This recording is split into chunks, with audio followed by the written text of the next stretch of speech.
speculating about bruising on the president's hand and also swelling in the president's legs. So in the effort of transparency, the president wanted me to share a note from his physician with all of you today. Caution. This concern was thoroughly evaluated by the White House Medical Unit. The president underwent a comprehensive examination, including diagnostic vascular studies.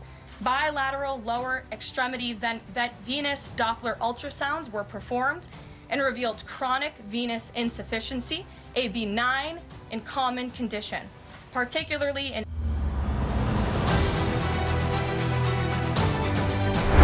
Dua nama besar dunia politik, dua tokoh penuh kontroversi, dan dua-duanya jatuh sakit di waktu nyaris bersamaan.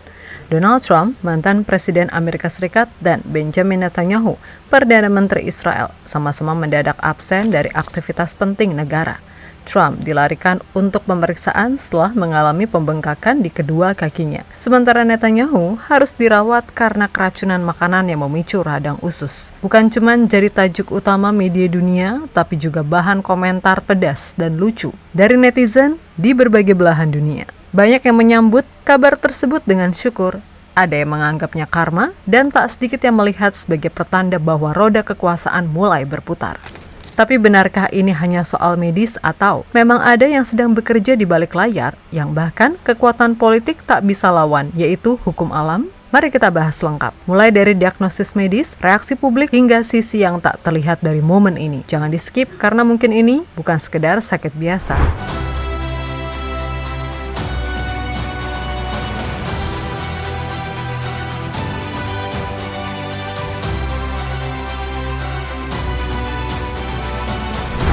Donald Trump, 79 tahun, tiba-tiba dikabarkan mengalami pembengkakan di kedua kakinya.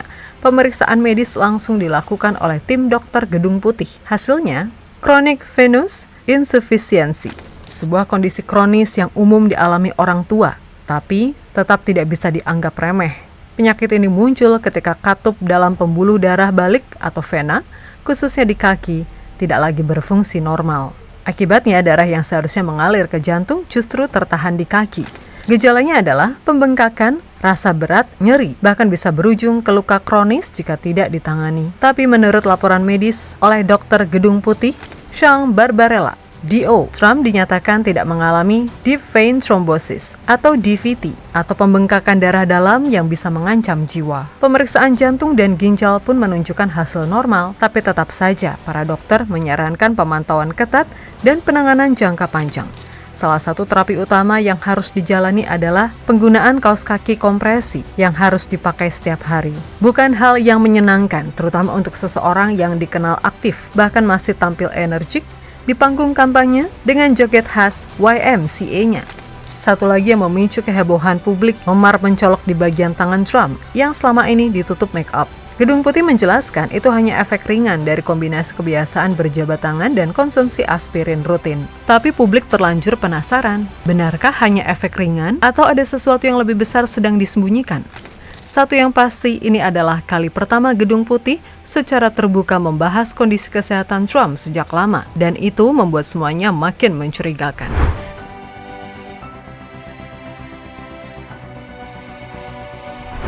Di waktu hampir bersamaan dari Yerusalem, kabar mengejutkan juga datang. Perdana Menteri Israel, Benjamin Netanyahu, 75 tahun, didiagnosis mengalami radang usus akibat keracunan makanan.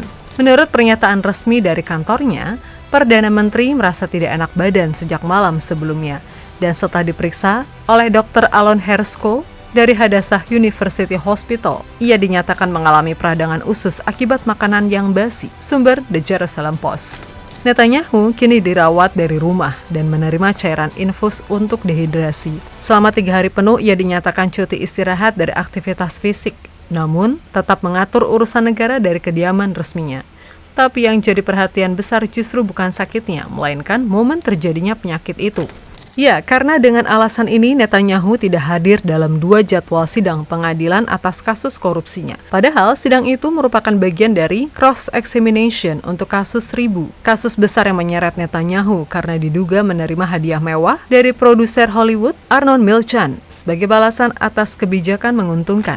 Selain itu, Netanyahu sendiri telah menjalani serangkaian masalah kesehatan sejak 2023, mulai dari dehidrasi akut, lalu pemasangan alat pacu jantung, operasi prostat karena infeksi saluran kemih, bahkan operasi hernia pada Maret 2024. Tapi kondisi kali ini menurut media Israel terasa berbeda, karena bukan hanya menyangkut kesehatan, tapi juga potensi menunda persidangan di tengah sorotan dunia atas kejahatan perang di Gaza.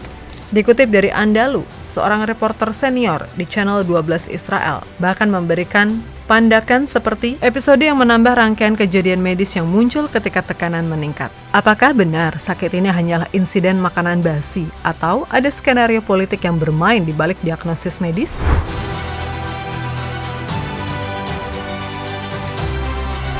Di saat media resmi menyampaikan berita dengan bahasa formal, netizen dari berbagai negara justru menyambut kabar ini dengan komentar yang tidak kalah tajam.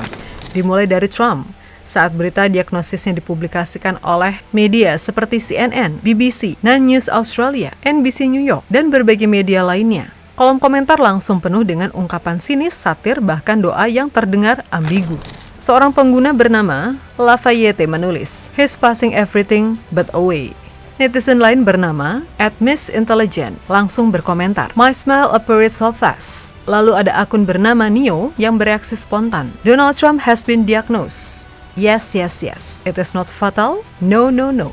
Bahkan ada yang mengkaitkan dengan kekuatan ilahi, seperti akun Andres yang menuliskan, "Thank God it's almost over. Give us a hand, God." Netizen bernama Liliana Paleska menutup dengan singkat, "Thank you, God."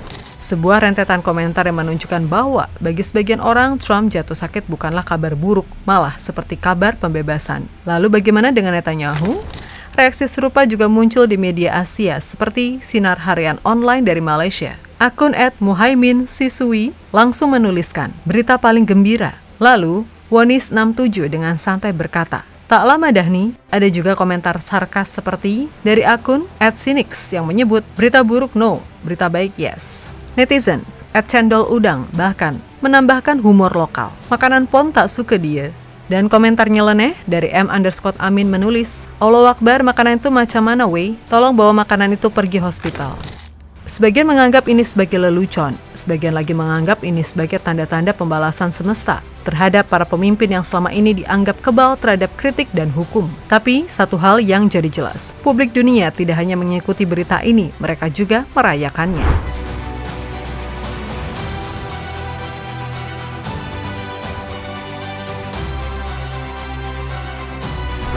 Ketika dua pemimpin besar dunia jatuh sakit di waktu yang nyaris bersamaan, media global tentu tidak tinggal diam.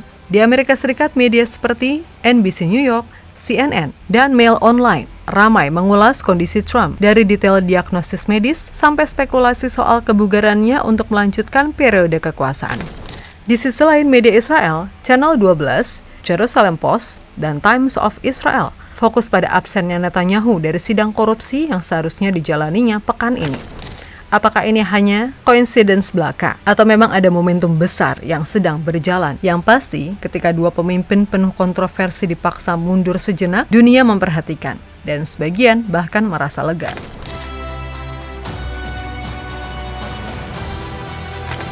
Dua pemimpin, dua penyakit, satu momen yang menciptakan pertanyaan besar. Donald Trump dan Benjamin Netanyahu bukan hanya jatuh sakit, tapi jatuh di tengah badai kritik, pengadilan, dan tekanan dunia internasional. Apakah ini hanya bagian dari proses alami tubuh yang menua? Atau ada pesan yang lebih dalam tentang batas kekuasaan, tentang harga dari keputusan, tentang kelelahan jiwa dan raga seorang pemimpin?